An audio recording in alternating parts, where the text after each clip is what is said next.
This evening, we have a very specific topic to address: the 10 plagues of Egypt.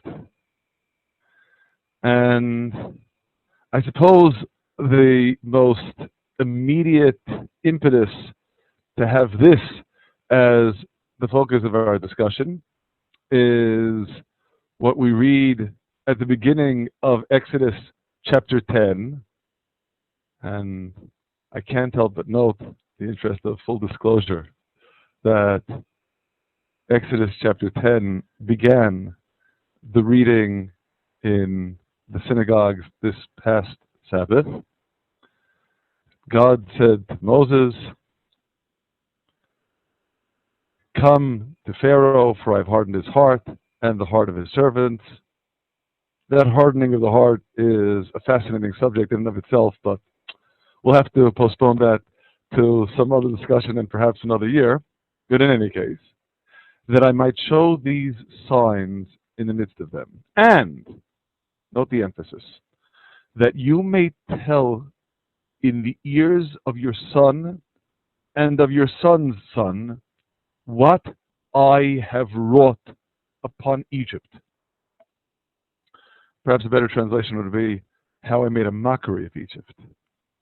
And my signs which I have done among them, and you may know that I am God.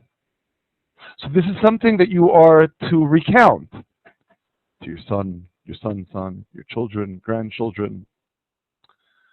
Of course, inevitably, we could simply read that as maintaining the historical continuity, to remember what happened. And undoubtedly, that is part of the story. But undoubtedly as well, we always have to bear in mind at times like these that the Torah is not a history book. And as we have noted on so many occasions already, despite the common translation of Torah as law, the correct translation is teaching. It's teaching us something. It's not coming to teach us history per se, but rather the lessons that are emergent from the history. These we are bidden to convey to the generation after us and the generation after that an ongoing progression, link by link, a chain from the Exodus to the indefinite future. So inevitably, if we're supposed to do that, we need to ask ourselves, what are we teaching them? What do these stories teach us?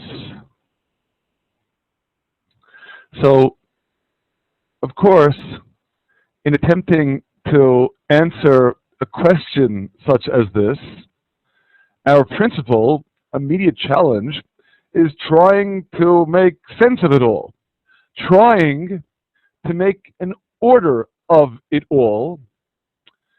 And we have to immediately confess it's a lot of plagues, 10 plagues. Making order of them all is no easy achievement.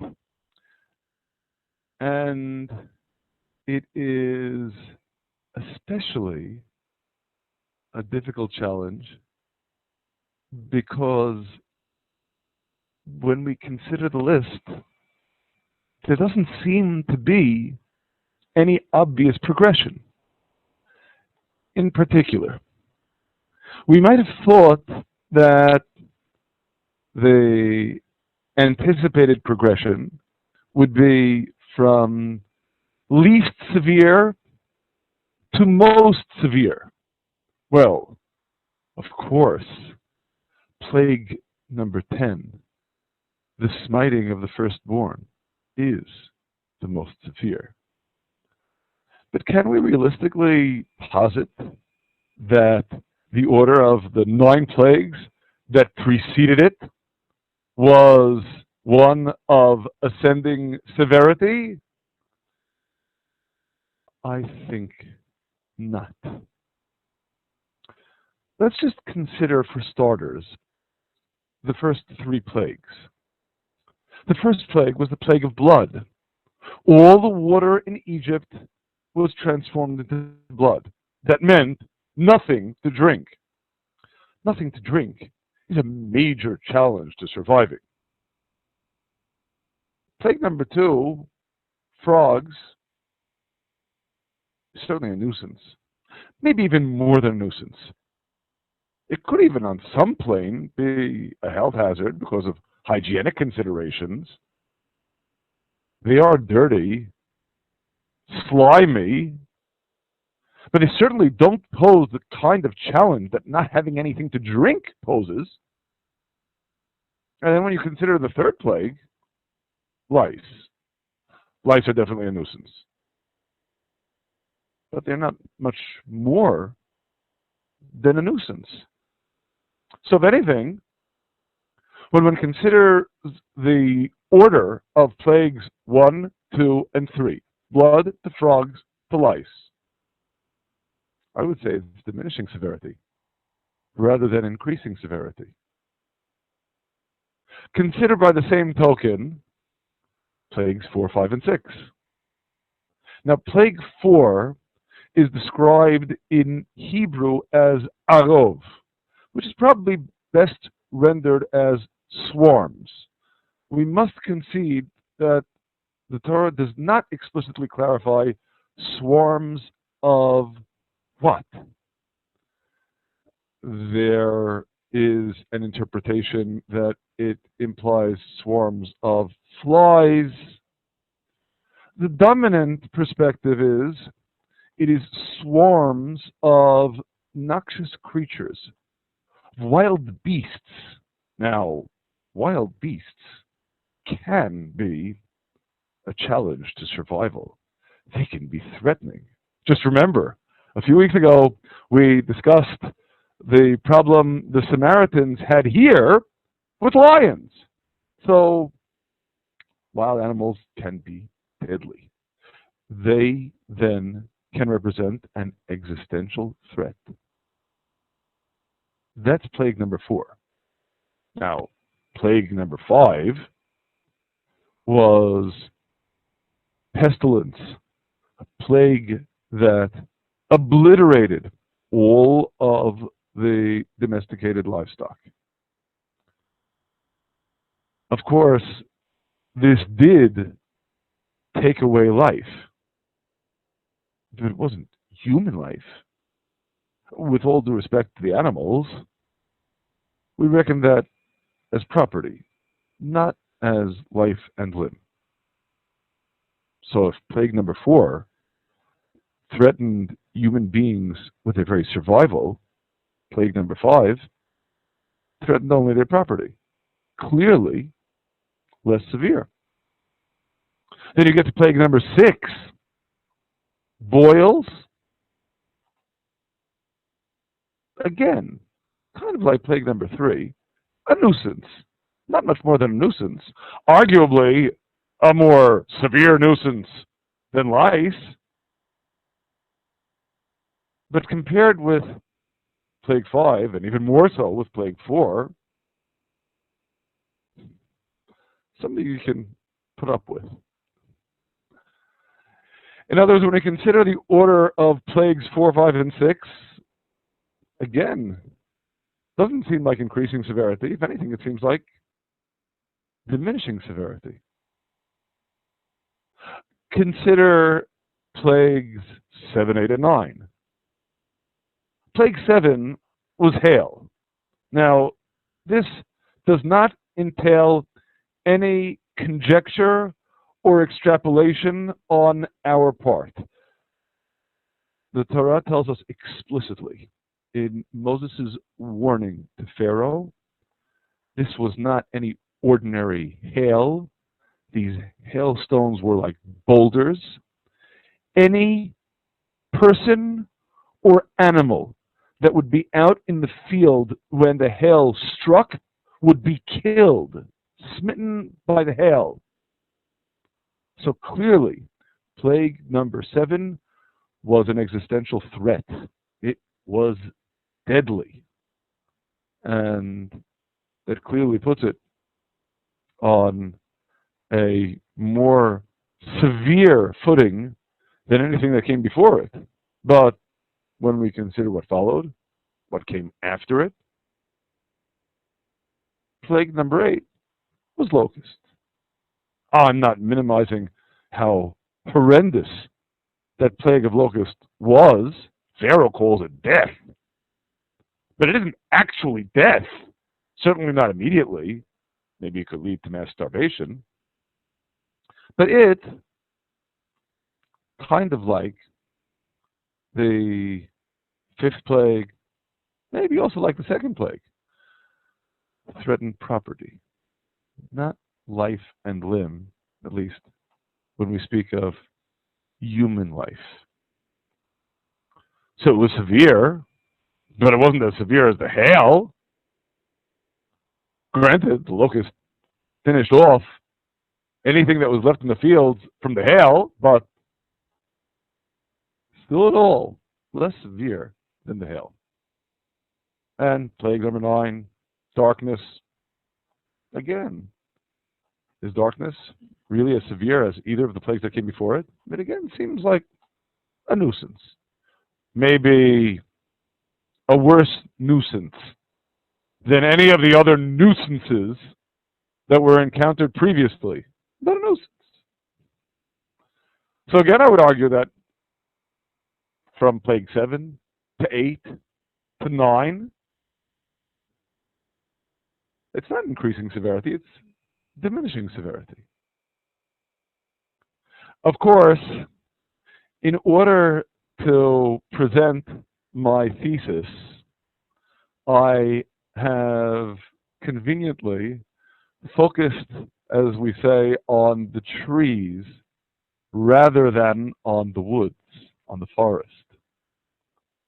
Does that mean that the order of the plagues is an order of diminishing severity? Certainly not. It wasn't accidental that I considered distinctly plagues 1, 2, and 3, plagues 4, 5, and 6, plagues 7, 8, and 9. And indeed, dividing the plagues of Egypt into 3 sums echoes an ancient tradition that we have, that we indeed note yearly at the Passover Seder, when in recounting all of the events that led up to the Exodus, we also recount the 10 plagues. There is that sense of 3 sums, and what I'd simply like to argue is that within each 3 sum, severity diminishes. However, from 3 sum to 3 sum, the severity undoubtedly increases. That is, when I say comparing 3 sum with 3 sum with 3 sum, for those first 9 plagues, if you compare plague number 1, the first plague of the first 3 sum, with plague number 4, the first plague of the second 3 sum. Well, plague number 1 was severe, nothing to drink. But plague number 4, understood as swarms of wild animals, was clearly a lot worse than not having anything to drink. And the first plague of the next 3 sum, which of course is plague number 7, is the plague of hail, which is the first time in which the Torah explicitly tells us that this plague killed people. Anyone who was left in the field, smitten by hail, dead. Clearly more severe than either plagues 1 or 4. Plague 2, frogs. Less severe than plague number 1. Also, markedly less severe than the second plague in the second threesome. Because in the second plague of the second threesome, plague number 5, all the livestock died. Obviously, a far more dire consequence than the annoyance, let's say, the public health hazard of frogs. And again, in considering the progression in these terms, second plague of the first threesome, second plague of the second threesome, second plague of the third threesome. Well, remember, the second plague of the third threesome was locust. And with all of the dire consequences of the livestock all dying,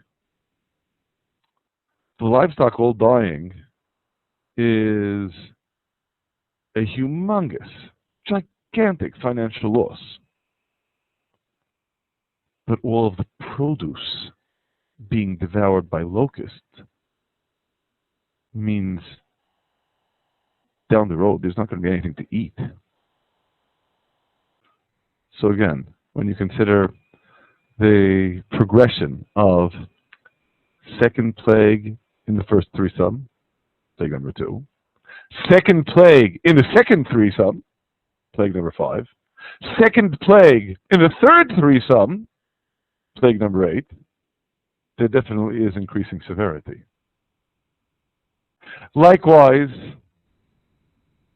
the last plagues of each threesome, we describe them as nuisances. Plague number 3, the nuisance of lice. Plague number 6, the nuisance of boils. Plague number 9, the nuisance of a darkness so impenetrable that the Torah says people couldn't even move. And again, I'm going to argue that while each of these plagues is less severe than the 2 that precede it, the other plagues of their threesome, there still is increasing severity when you go from lice to boils to darkness. In addition, we ought to consider the domains of these plagues. The first 3 are all the substrate beneath us. In plagues 1 and 2, Aaron was commanded to take his staff and smite the water. In the third, to smite the dust. That's all what's going on beneath our feet. The second set of 3, in some senses, what's taking place around us. What's taking place in the animal kingdom. Wild beasts attacking the livestock, dying, boils on man and beast, as the Torah describes the 6th plague. And the third threesome. Every plague in the third threesome is described as coming from above. The hail comes from above. The locust comes from above. The darkness comes from above. There's an increasing sense of the plagues enveloping us. And indeed, undoubtedly, that's part of the progression. But it's an additional dimension, and that additional dimension actually becomes boldly clear when we just pay attention to what the Torah tells us. And of course, inevitably, once again, you heard this so many times already, we pay attention to detail because it is inevitably, after all, through the details of the Torah's narrative that we open ourselves, make ourselves receptive to its message, teaching us what we might otherwise not have noticed, what we might otherwise not have expected. So, on that note, let us indeed consider what we have to learn from the Torah's narrative in its description of the plagues.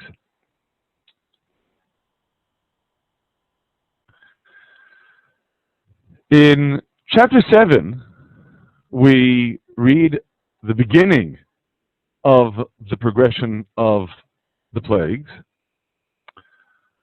Of course, I'll note at the outset that one recurrent theme in virtually all of the forewarnings of the plagues, and they are many, those forewarnings, is what we read here in verse 16. God, the Lord of the Hebrews, has sent me to you, saying, let my people go, that they may serve me in the wilderness. An important parenthetical observation. Despite the song that conveys a message very much to the contrary, God never says, let my people go. The message, rather relentlessly, in every single instance, and there are many instances, in which Moses is sent by God to demand of Pharaoh the release of the slaves, it is always, let my people go, that they may serve me. It is never, let my people go, period. It's not about national liberation. It's about recognizing that we are subservient to God. Israel is, and so is Pharaoh, and so is Egypt. Everyone is. Now, of course, inevitably, we need to consider the context in which this warning is given. And this forces us to consider the manner in which God sends Moses in each plague. Starting in chapter 7, verse 15. The translation here says, we'll take the more direct and more literal go, which is the English translation of lech, which is the Hebrew. Go to Pharaoh in the morning, and lo, he goes out to the water. And you shall stand by the river's brink to meet him. Stand there to meet him. That's the way you're going to warn him about plague number 1, which of course is, I will smite with the rod that is in my hand upon the waters which are in the river, and they shall be turned to blood. That's the forewarning for plague number 1. Plague number 2, pay careful attention to detail. In Hebrew, bo el paro, come to Pharaoh. I realize the translation says go, but bo is more literally and directly come. So, the warning for plague number 1, go to Pharaoh in the morning, stand by the river's brink to meet him. Plague number 2, come to Pharaoh. And of course, again, same essential message as we already noted. Thus says God, let my people go, that they may serve me. Never let my people go by itself.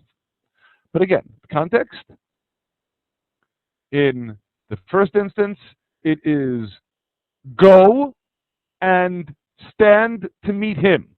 In the second, it is come to Pharaoh, intruding, as it were, on his realm, his domain. Those are the first two forewarnings. We should continue with the forewarning for plague number 3, right? Except we have a problem. Don't believe me on this. Search through the entire narrative of the Exodus. What do we read about the forewarning for plague number 3? 0. There is no forewarning for plague number 3. Interesting. But let's not jump to conclusions. Let us rather continue in our progression here.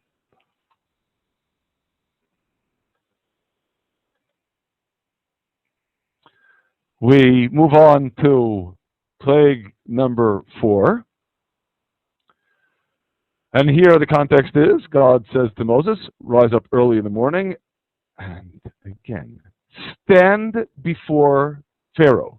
Lo, he comes forth to the water. Now, pay attention here. In plague number 1, it was stand by the river's brink to meet him. In the Hebrew, v'nitzavta, which means to stand. Plague number 4, again, stand before Pharaoh.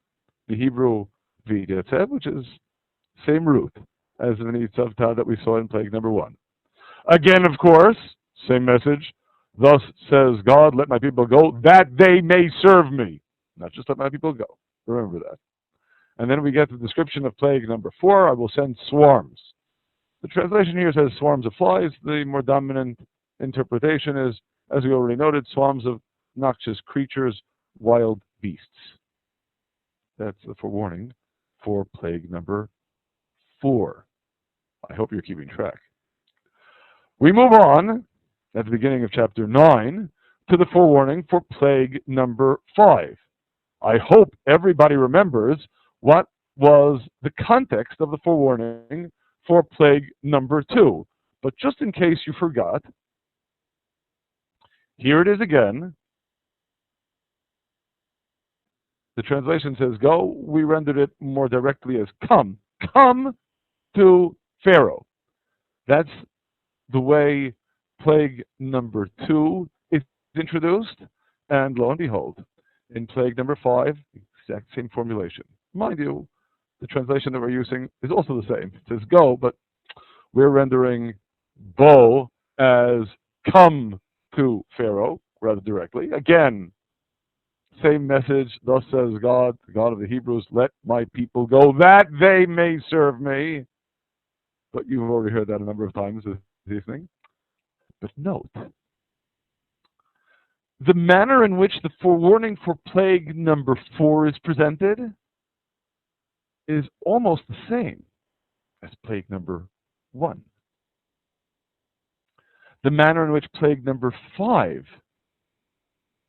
and its forewarning are presented is almost identical with what happened with plague number 2. Would anyone care to hazard a guess as to the forewarning for plague number 6? Well, let me assure you, it is exactly the same as the forewarning for plague number 3, namely, non-existent. You detect a progression here? Okay, so that then provides us with the background for the second threesome. We continue with the third threesome. The manner in which plague number 7, the hail, is introduced. God says to Moses, rise up early in the morning and stand before Pharaoh. Does this sound familiar? I certainly hope so. Rise up early in the morning and stand before Pharaoh. Same words. That is for plague number 7. Again, of course, the message, Thus says God, the God of the Hebrews, let my people go that they may serve me. Note, the context of the forewarning, the same as plague number 4, pretty much the same as plague number 1. And, of course, again, the plague number 7, the plague of hail. We continue with plague number 8. I hope I'm not belaboring this point for you, but once again, exactly the same. In the Hebrew, Bo'el Paro. In the English, we render that as come to Pharaoh. Exactly the same formula as plague number 5 and plague number 2. And of course, again, thus says the Lord God of the Hebrews, let my people go that they may serve me. And again, the framework for the forewarning for plague number 7, just like number 4, like number 1. The framework for the forewarning of plague number 8, just like 5, just like 2. The system of 3 sums is not merely some device. When we start paying attention to detail, I think it practically leaps out of the page into our faces. We just have to look. I suspect it would, at this point, be almost an insult to your intelligence for me to let you know what happens with plague number 9. But just in case you think I have anything up my sleeve, plague number 9, exactly the same as plague number 6. Exactly the same as plague number 3. There is no forewarning in any of those 3 plagues.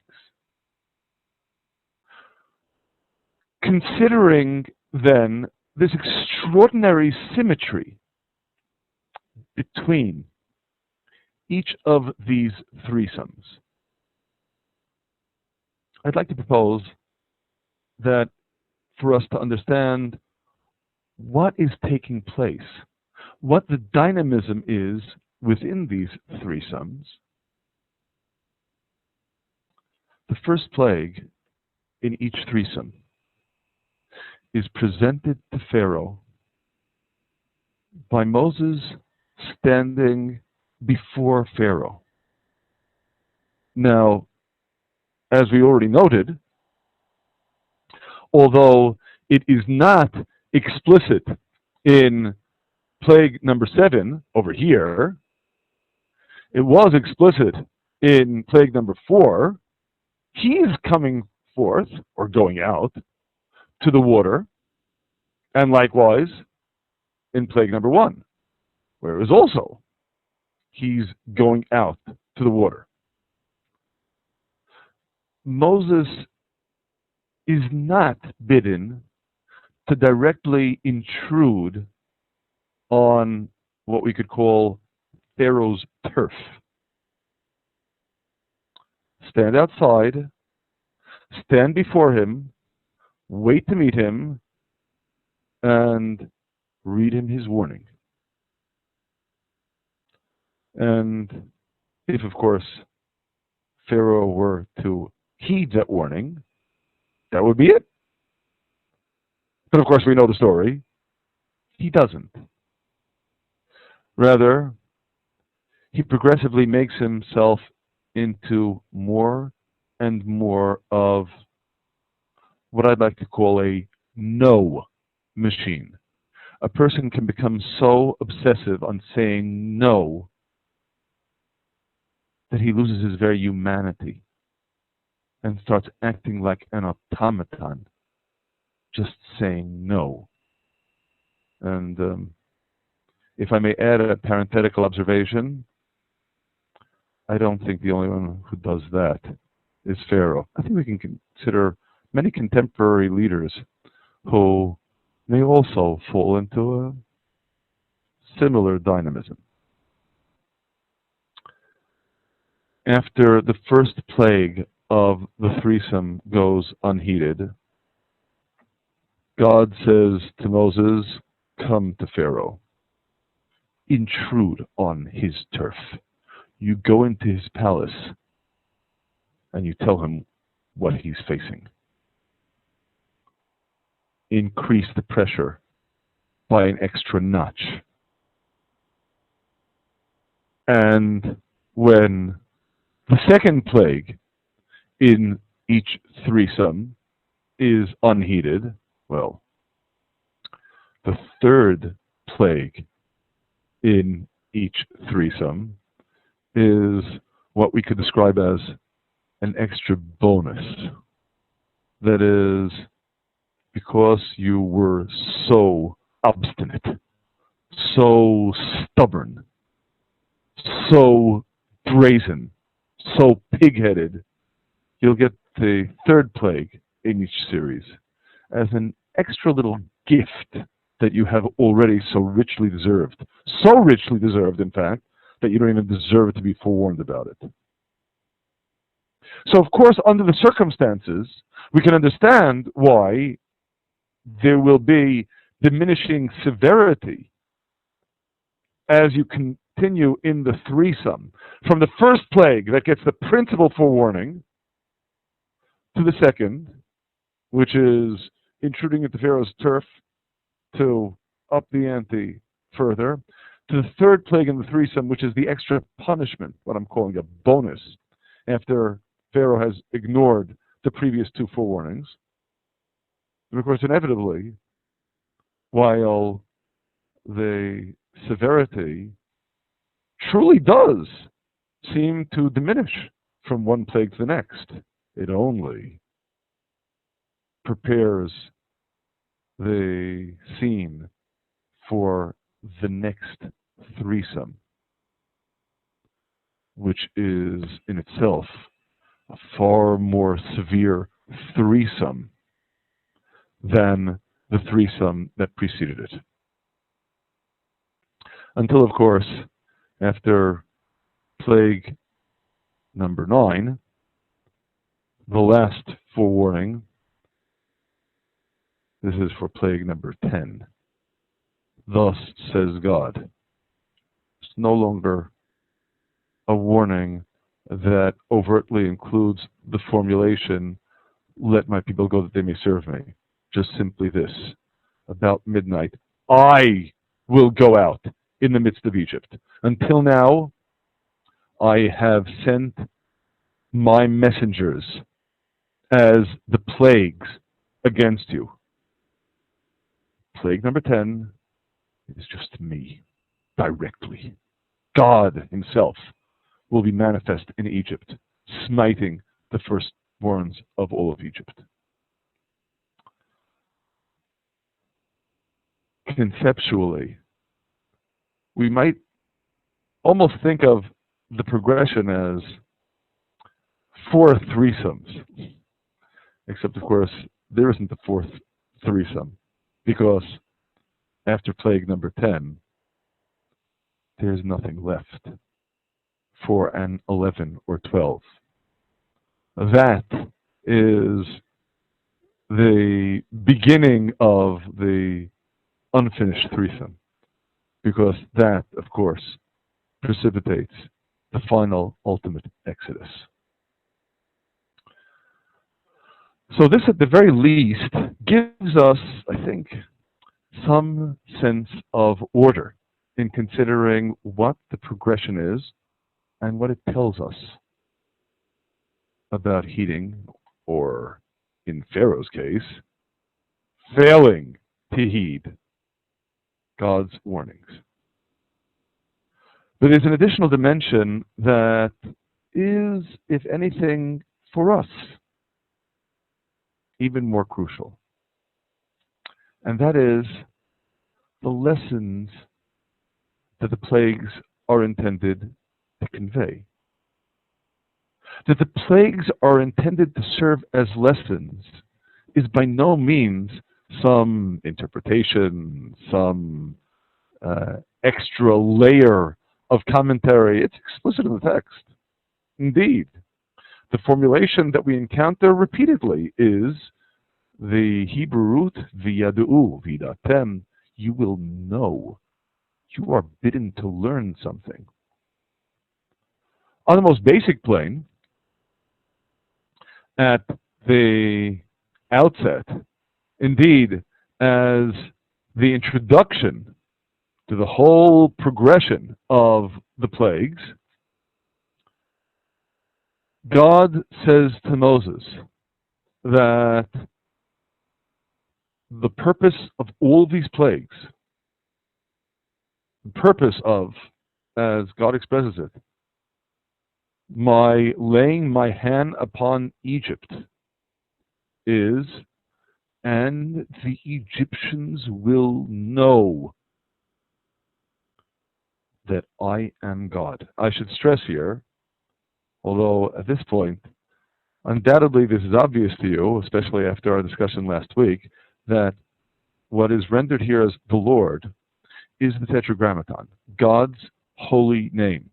In other words, that transformation that we discussed last time, from God being manifest in nature to God being manifest as negating nature altogether, such that nature becomes non-existent. That message is not merely a message to Israel, it is a message to Egypt. In other words, remembering that, of course, Egypt was the premier culture in the world at the time, certainly in the old world. This is a message to humanity. This is a lesson to the world, not just to Israel, to the world. The world needs to learn. I am God. But that lesson inevitably takes a number of forms. As with any good lesson, there needs to be a progression in getting the message across. The first threshold in the particulars of the plagues is the one reached in the first plague, in the forewarning of the plague of blood. Thus says God, in this you shall know that I am God. Again, using the Tetragrammaton, God's holy name. Namely, I will smite with the rod that is in my hand upon the waters which are in the river, and they shall be turned to blood. First plague, and you will know that I am God. You will know that I am God because from the outset, from plague number 1, you will know that what is taking place is not some sleight of hand, is not some manipulation of nature. It is a transformation. It is a negation of nature altogether. And that conveys the message that I am God. But that, by itself, is inadequate.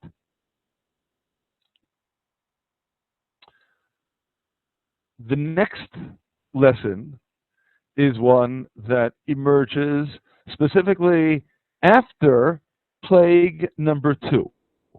What happens after plague number 2 is Pharaoh begs of Moses and Aaron to pray to God to take away the frogs. And Moses says to Pharaoh, have this glory over me. Against what time should I pray for? When do you want the frogs to leave? Now, by any logic, Pharaoh was begging for the frogs to be taken away. You'd think that Pharaoh would say, get them out of here right now. He doesn't. He says, pray that they should leave tomorrow. Why? Scripture doesn't say, and Pharaoh doesn't say. Perhaps because he figured Moses is coming today, since he knows by either his sorcery or soothsaying that the frogs are going to be leaving today anyway, and he figures that Pharaoh will ask for the frogs to go today, so he'll try to trip up Moses by saying, get rid of them tomorrow. Perhaps Pharaoh just is striving to show, it's still in control. I call the shots. I can deal with these frogs another day. But of course, in either case, the message that Pharaoh needs to learn is he is not in control. God is in control. And so Moses tells him, be it according to your word, that you may know, next lesson, that there is none like God our Lord. So if you thought that by dint of nature or soothsaying or sorcery, the frogs were going to depart today, they're not. You ask for tomorrow, they'll depart tomorrow. The only one who is calling the shots, the only one who determines what will be, is God.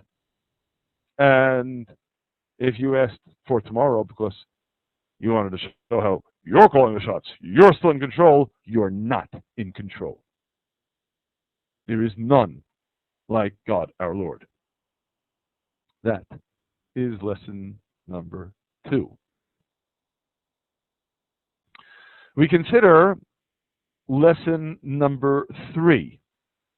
Lesson number 3 is prior to the 4th plague, the plague of the noxious creatures, the wild beasts that will overrun Egypt. And there is a particular nuance of this plague that is stressed as the basis for the next lesson that needs to be learned here. After describing the plague, Moses is bidden by God to tell Pharaoh, I will set apart in that day the land of Goshen, in which my people dwell. That no swarms, again, we'll take it as swarms of noxious creatures, wild beasts, will be there. To the end that you will know that I am God in the midst of the earth. Now let's consider what the message here is. The message doesn't per se pertain to learning anything about Israel not being affected by this plague, but rather learning that God is in the midst of the earth. The first plague in which it is explicitly stated that Israel remained unaffected is this one. Of course, arguably, it is with the 4th plague that we embark upon major phenomena. That is, blood, frogs, lice, small scale. Blood, mind you, was all the river, but nothing in the sense of some creatures that would overrun the landscape. But the 4th plague, wild animals all over the place. Wild animals can cover a lot of ground. Certainly a lot more ground than can frogs or lice. And despite that, they're not going to be in the land of Goshen. Because I am God in the midst of the earth. I'm not overseeing what's taking place here at a distance, as one who is aloof, indifferent, remote, far away. You may recall we discussed this aspect way back in Genesis chapter 1, when we noted that after each threshold of creation, there is a recurrent emphasis in the narrative of creation that God saw that it was good.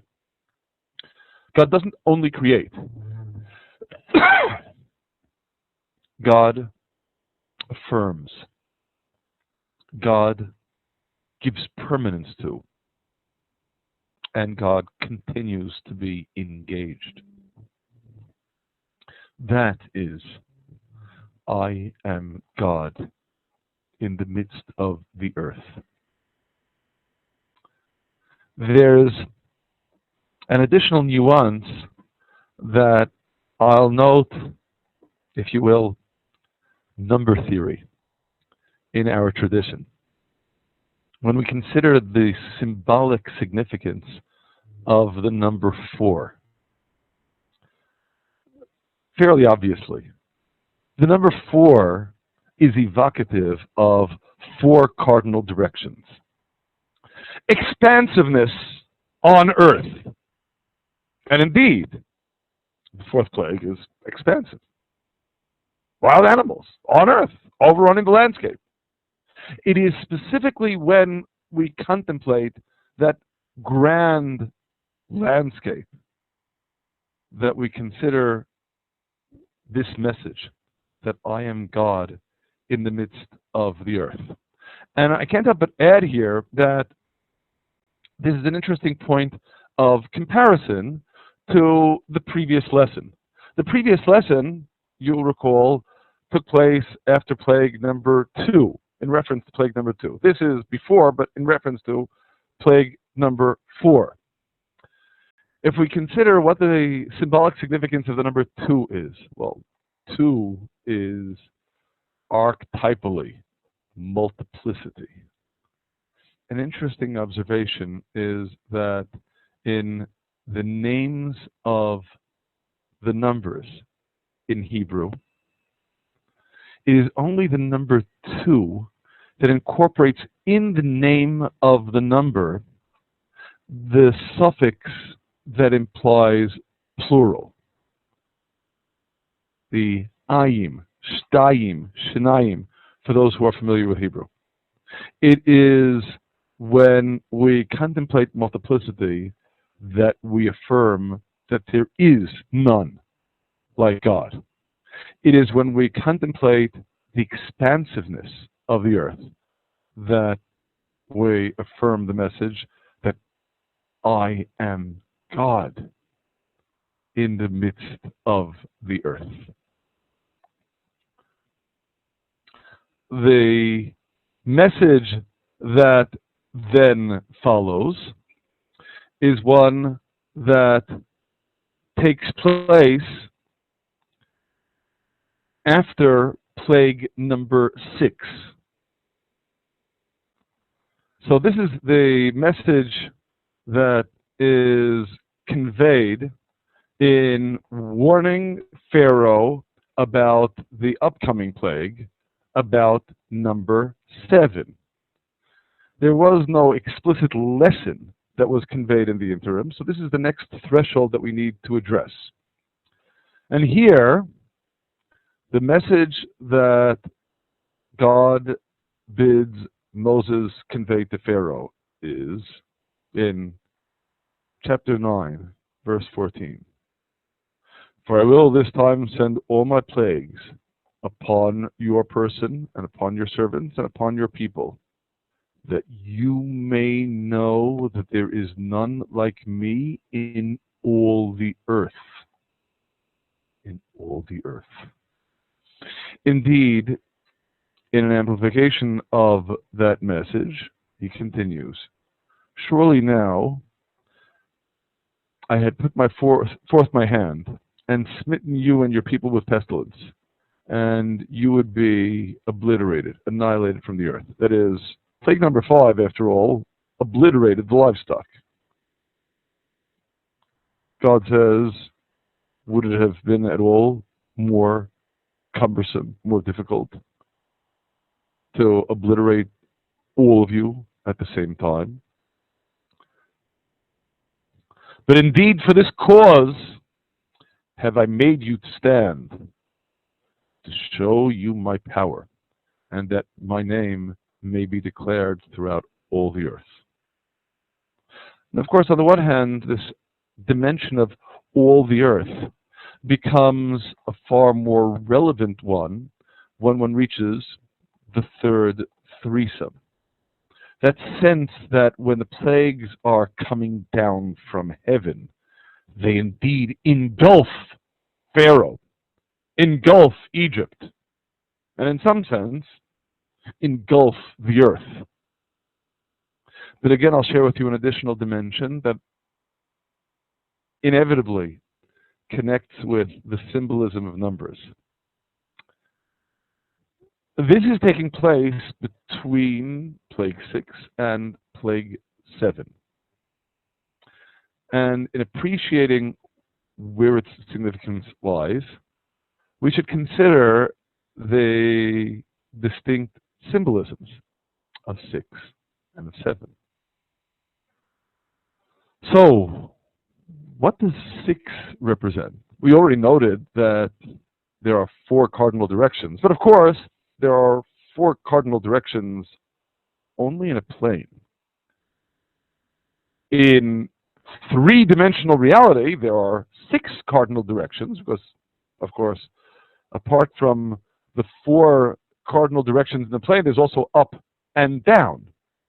All of space can be described in terms of 6 cardinal directions. So the number 6 symbolizes all of space, except, consider this carefully. If you would like to anchor something in space, to be able to determine a location, are 6 directions all you need? Answer, no. Consider Cartesian coordinate axes. You also need a point of origin, a 0 point, a reference point. Because in the absence of such a point of reference, you have directions, but you don't have any concrete meaning. In order to get to meaning, you need then the 7th, which is the point of origin, in addition to the 6 directions. That same symbolism that we formulate here with respect to space, of course, we can obviously formulate likewise with respect to time. 6 days, weekdays, regarding which the Torah says, the 4th commandment in the Decalogue, 6 days you shall work and do all of your productive labor. Time in terms of 6, and of course then the 7th, the Sabbath, that makes it all meaningful. So 6 represents the substrate in our physical reality, both space and time, and the 7th is that dimension that makes it meaningful, the spiritual. That is the realization that there is none like me in all the earth, the totality of space, and of course the totality of time. None like God. And as a consequence, that my name may be declared throughout all the earth. That's this next lesson. Lesson number 4 in our progression, that is, counting from after the general statement of all of Egypt knowing that I am God. But of course, we're not finished with the lessons yet. That is, the next lesson is articulated after plague number 7, when Pharaoh begs for the hail to end. Moses says in verse 29 here, as soon as I am gone out of the city, I will spread forth my hands unto God. The thunders will cease, neither shall there be any more hail, that you may know that the earth is God's. Stating that the earth is God's is not the same as the previous lesson, which was that there is none like me in all the earth. What's the difference? The difference simply is this. When you speak of there is none like me in all the earth, indeed, all the previous lessons that I am God, that there is none like God our Lord, and like this previous lesson, there is none like me in all the earth. You are anchoring God in this world without parallel, without equivalent. But the very perception of God as of this world is in itself limiting. The message after plague number 7, leading into plague number 8, is the realization that God transcends all the earth. That the earth is God's, not the other way around. Not that God is in the earth. God is beyond the earth. God transcends the earth. That message of transcendence is a crucial additional threshold. And indeed, it is that threshold that is the crucial prerequisite of getting to this message with which we indeed began, the beginning of chapter 10. In advance, likewise, of plague number 8, that you may know that I am God. Because, of course, as we discussed last time, knowing that I am God, we stress, the Lord here is the Tetragrammaton, God's holy name, is knowing this message, that God is utterly transcendent, that God is not limited by anything, that God does not merely operate in nature. God is the author of nature, the creator of nature, and when he deems so, the negator of all of nature. That then becomes the culmination of this entire progression of lessons to be learned from the Exodus. Because as we noted last time, the events of the Exodus culminating in God's revelation at Sinai are not to be understood as a progression of manipulation of nature, but rather the negation of nature. It is only thus that you can understand the meaning of that you may know that I am the Lord, that I am God, God's holy name. And with that, you might think, we're finished. After all, the progression began, the introduction to all the plagues, that Egypt will know that I am God. And we got there. All this is intended that you may know that I am God. But we're not finished. First of all, of course, we're not finished with the plagues. 8, 9, and 10 still lie ahead. But furthermore, we're not finished with the lessons. There is one more crucial lesson, and it is conveyed in chapter 11, when we encounter the forewarning regarding that final plague, the plague of the firstborn. Moses said, "Thus said God, about midnight will I go forth into the midst of Egypt, and all the firstborn in the land of Egypt will die." And of course, there will be a great cry throughout all the land, such as there had not been like it before, and shall not be like it anymore. And then listen to this.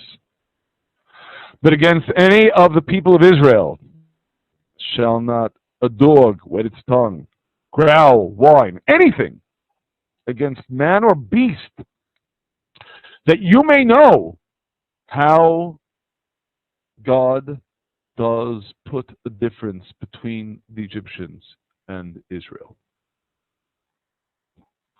And that, as anticlimactically as it might seem, is the final lesson. Why is this the final lesson? And wasn't it supposed to be about God, knowing about God? And indeed, altogether, remember it was in Plague 4 already that God explicitly noted that he was going to make a difference between the Egyptians and his people. Yes, but in Plague number 4, the realization that there was going to be a difference between what happens in the land of Goshen, where God's people are, and what happens in the rest of the land of Egypt, was so that you will know that I am God in the midst of the earth. Here, this is the goal, that you will know that God makes a difference between the Egyptians and Israel. What's going on here? In order to answer this question, we need to address what arguably is a much more basic question in understanding what this whole plague business is all about. Why altogether is it so important for God to convey this message in all of its increments, in all of its severity, that I am God? It almost sounds, if you'll pardon my saying so, like egotism. You have to recognize God for what? Why is it so important? This is crucial. And indeed, this is crucial on manifold planes because it pertains to everything. The reason it is crucial for us to know about God is not for God.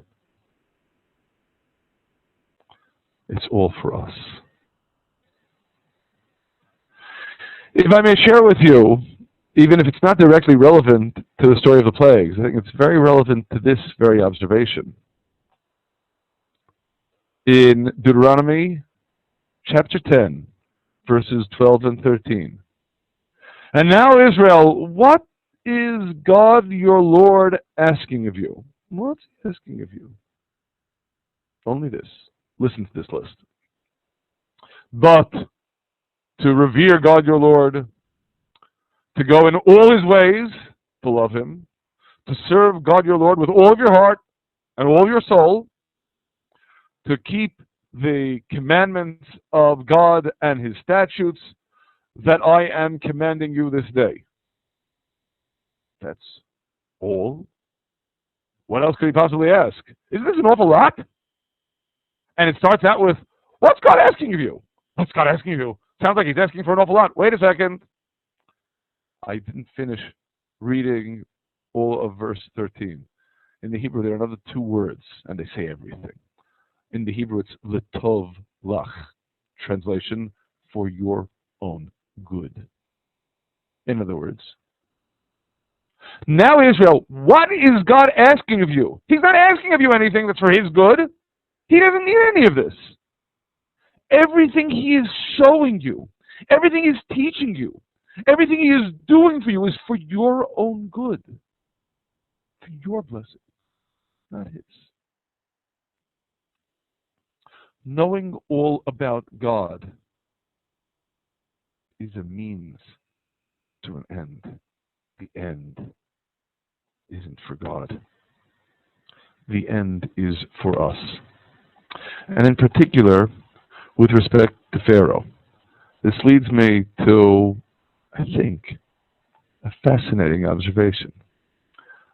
We've spoken of the progression of the plagues. We've spoken of the progression of the lessons. Last progression for this evening is the progression of Pharaoh.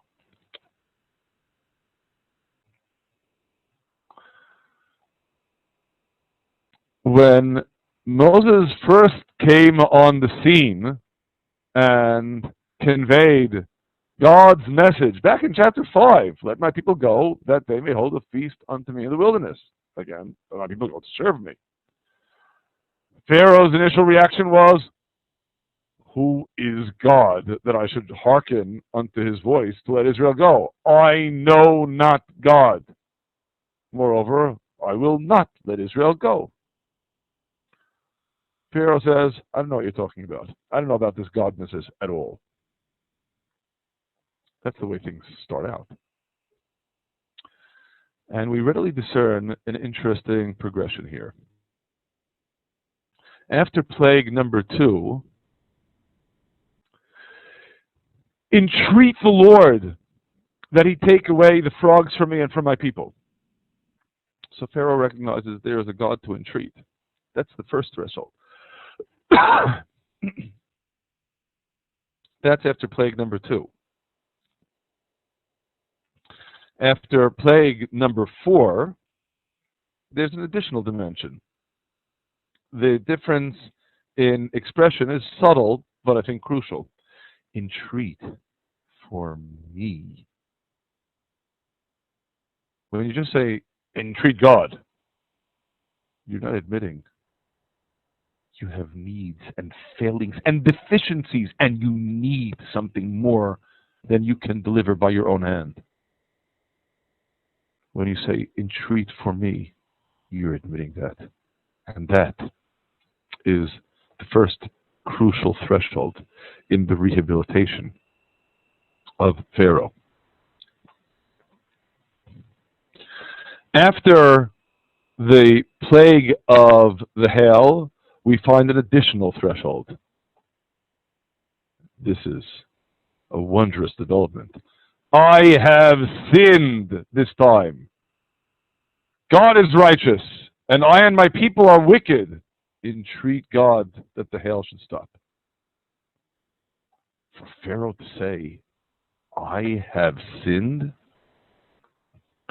God is righteous, and I and my people are wicked, that is indeed an extraordinary development. But of course, we're not finished yet. It's not enough. It's obviously not enough. After all, he keeps on backtracking and refusing to let Israel go. That, again, is after the hail. After the locust, an additional dimension. Note the difference. I have sinned against the Lord your God and against you. Now therefore forgive, I pray you, my sin only this once, and entreat the Lord your God that he may take away from me this death only. Note two important developments with respect to what he stated after the hail. Number one, it's I have sinned against God and against you. It's one thing to admit, I sinned against God. Okay, so what? I sinned against you. That is an admission of guilt on a human plane that is indeed an extraordinary development for a king who regarded himself as divine. Moreover, what is a veritable corollary of that admission, now therefore forgive, I pray you, my sin. In his admission of guilt at the end of the hail, it was, I and my people are wicked.